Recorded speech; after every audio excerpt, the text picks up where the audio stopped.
Hey, what's up guys? Coach Dino here. Welcome back. Episode 3, What the Fitness. And today we're talking about nutrition. About the fact that 80% of people that diet gain the weight back within a year. And 30% of people that gain the weight back tend to gain back more weight than they started with. If you want to be successful, have an optimal body composition, don't diet in the first place. Most people tend to end up worse off than when they started.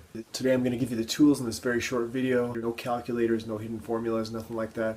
Just recommendations based on most of the current literature, my own experience, what I found works best for the regular person, the average gym goer, the person that just wants to lose weight and look good. But this can be applied to athletes, this can be applied to anyone. Let's get into it. So when it comes to determining what you require, we want to get a baseline, and to do that we're going to do a 7-day recall. So you're going to do 7 days of your nutrition. You're going to record the foods you eat, the portion sizes, and their macronutrient content. You're going to go to all the food labels of the foods you eat. If there's no food labels, search a database. I'll put some links in the description, but use those, use popular versions, use measured portion sizes.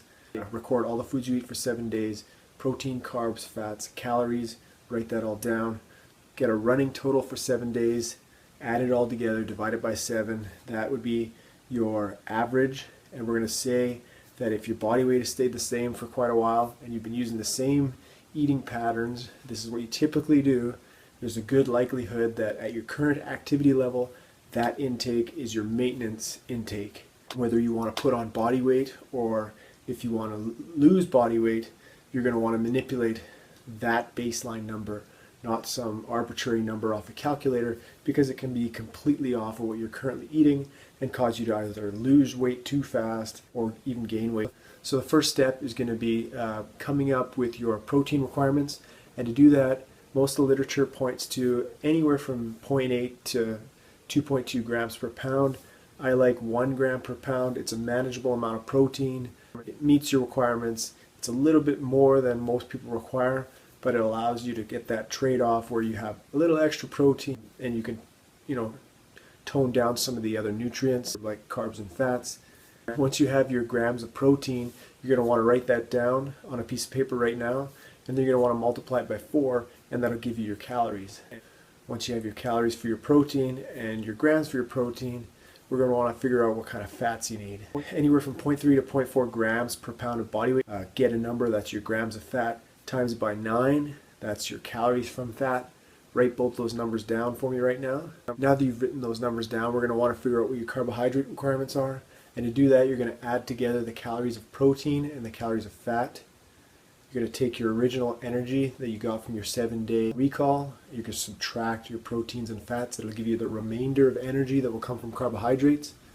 Write that number down, divide it by 4, write that number down. Now you have 6 numbers, 3 calorie numbers for your protein, carbs, and fats, and 3 grams for your protein, carbs, and fats. Going forward for the next month, what I would suggest is just using the numbers you got from this calculation and seeing what your body does, whether you put on a little bit of weight, whether your energy goes up, whether you lose a little bit of weight, and kind of keep note of that. Maybe take a waist circumference measure with a tape measure at the beginning and at the end and see what happens.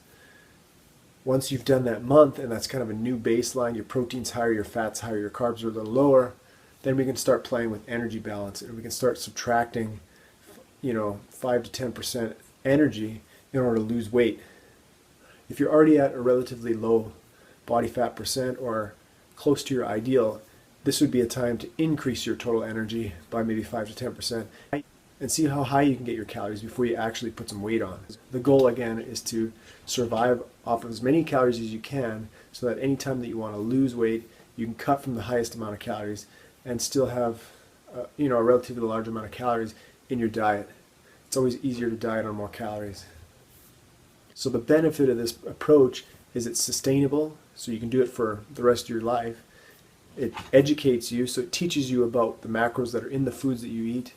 It teaches you what you require as an individual, and it gives you the flexibility to choose the foods that you currently eat and just modify those portions or add any new foods that you want. As long as you know the macronutrient content, you can swap out foods that equate to the same amount and make it fit.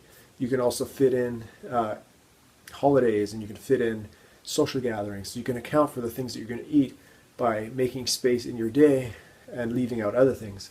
So it's a trade-off. It's like a budget, and you get to choose how you spend your budget. It's just unfortunate that coaches aren't willing to tell their athletes or tell their clients this information. By putting all this information out there and at least getting you to think about macros and think about your total energy balance, and being able to do that just from what you're already doing, making some small modifications over time, you can see dramatic weight loss. But you can also set your own pace, and there's no reason to ever hit plateaus because you're not stuck eating the same foods all the time.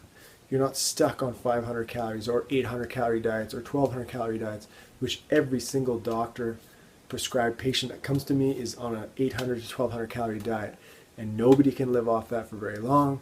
They always gain their weight back, and they usually gain more weight back than when they started. So I hope that all that information helped you today.